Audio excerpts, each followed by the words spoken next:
जय श्री कृष्णा दोस्तों।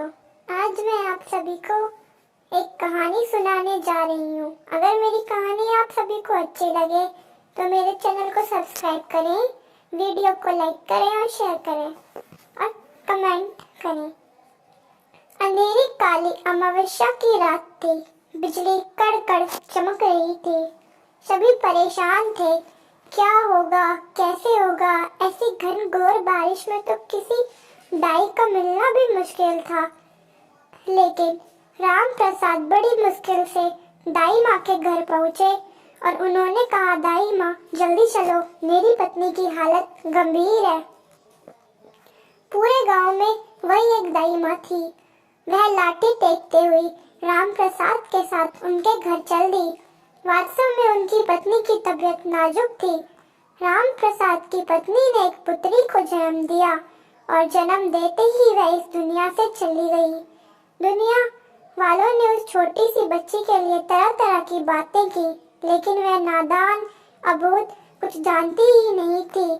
उसकी नानी दादी ने प्यार करना तो दूर, उसको गोद में भी नहीं लिया और उसे दुत्कार दिया कि इसने तो पैदा होते अपनी माँ को खा लिया।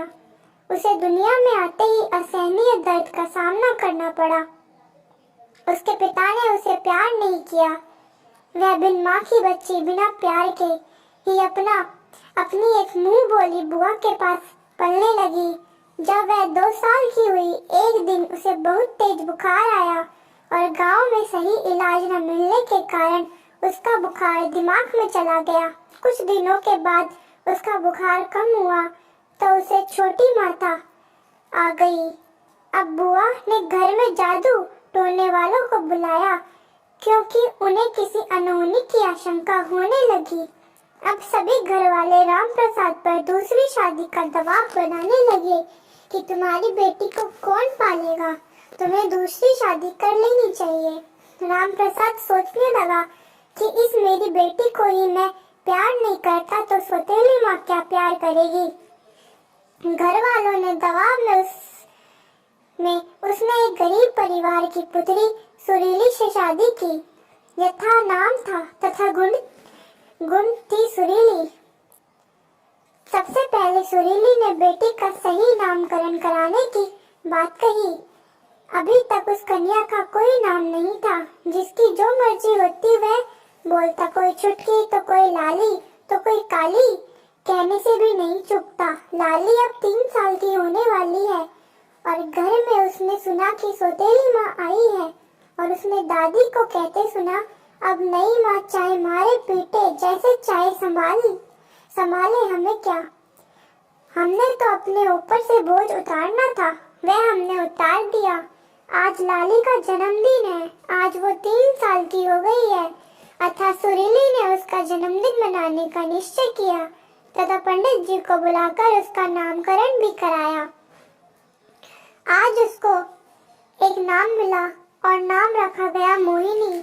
आज मोहिनी बहुत खुश थी, लेकिन वह सभी से डरती थी, किसी के पास भी नहीं जाती थी। मोहिनी की नई माँ उसे बुलाती थी तो भी वह उसके पास नहीं जाती थी। उसे लगता था कि सुरीली उसे मारेगी, लेकिन जैसा कहा जाता है कि सौतेली माँ बुरी होती है, इसके विपरीत सुरीली बहुत अच्छी माँ थी। वह मोहिनी को बहुत प्यार करती थी। मोहिनी ने धीरे धीरे सुरीली के प्यार को समझा, क्योंकि वह नादान बच्ची प्यार को जानती ही नहीं थी।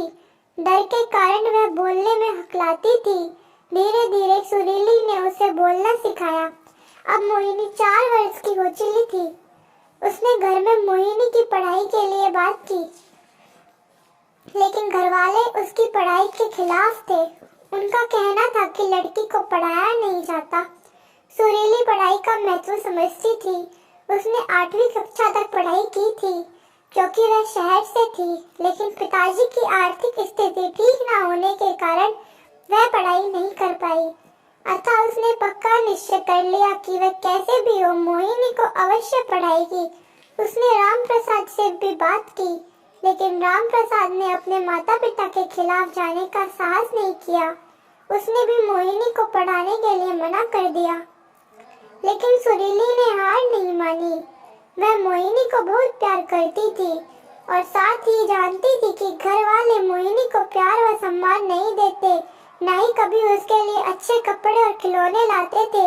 सुरीली बहुत अच्छी थी। वह थोड़े थोड़े पैसे बचाकर मोहिनी के लिए कपड़े और कॉपी किताब तथा पेंसिल खरीद लाई। उसने अपनी दिनचर्या ऐसी बनाई कि घर का काम जल्दी समाप्त कर लेती और जब भी लोग काम पर चले जाते तब मोहिनी की दादी भी अपने कमरे में सोने चली जाती। तब मोहिनी की सौतेली माँ सुरीली उसको नई फ्रॉक पहनाती, उसे अच्छे से तैयार करके स्कूल बैग में कॉपी किताब देती और घर के पीछे आंगन में उसको लेकर बैठ जाती जहाँ कोई आता जाता नहीं था। सुरीली ने मोहिनी को बताया, आज से ये तुम्हारा स्कूल है और मैं तुम्हारी मैडम, मैं तुम्हें लिखना पढ़ना सिखाऊंगी, लेकिन ये बात किसी को पता न चले। धीरे धीरे सुरीली ने मोहिनी को नर्सरी से कक्षा 5 तक की पुस्तकों से ज्ञान दे दिया। इसी समय सुरीली को बेटा हुआ। परिवार वाले बहुत खुश थे कि हमारा वंश चलने वाला है। मोहिनी भी बहुत खुश थी, अपने भाई के साथ खेलती थी, बहुत प्यारा था। वह बच्चा एकदम गोरा लाल टमाटर से गाल, मोहिनी से बिल्कुल विपरीत।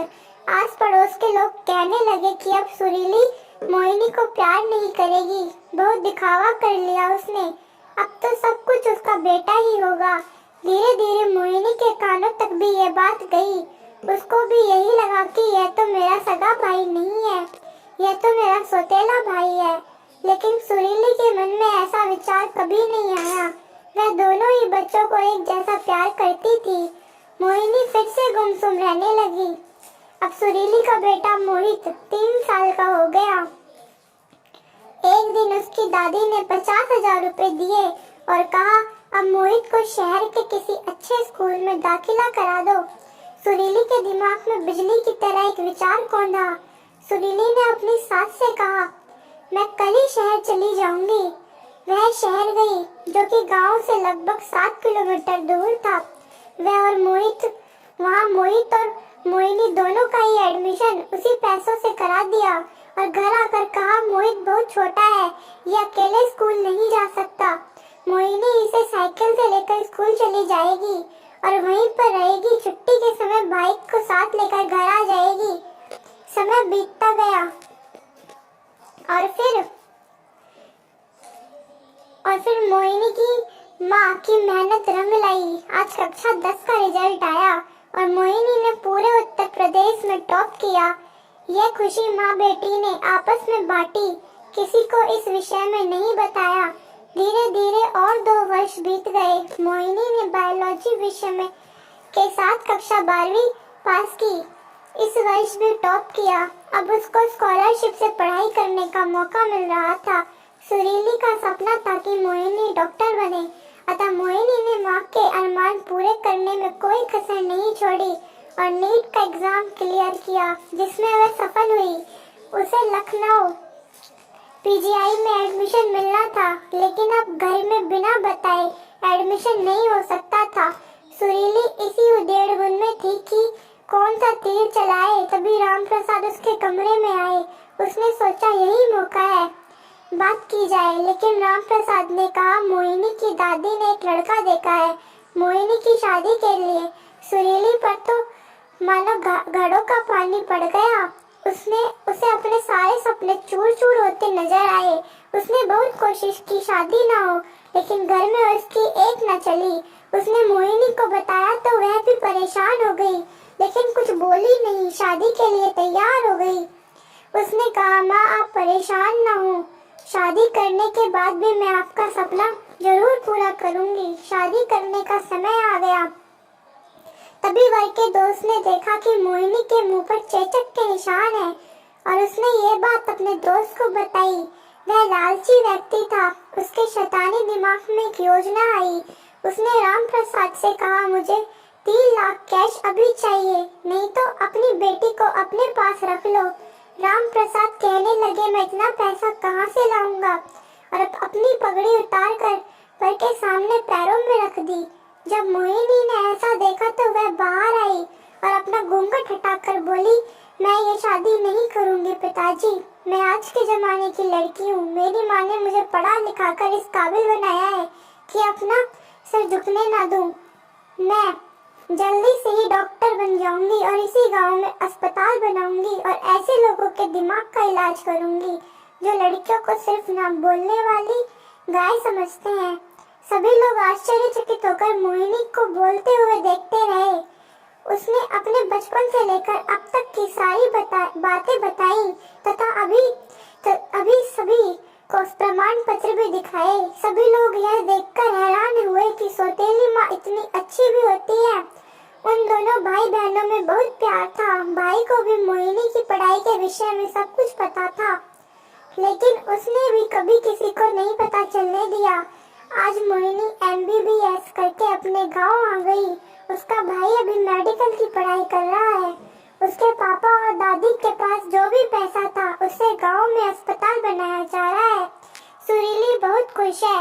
उसकी मेहनत रंग लाई। मोहिनी सुरीली के गले लगी हुई एक पत्रिका के लिए अपना इंटरव्यू दे रही है कि माँ तो माँ होती है।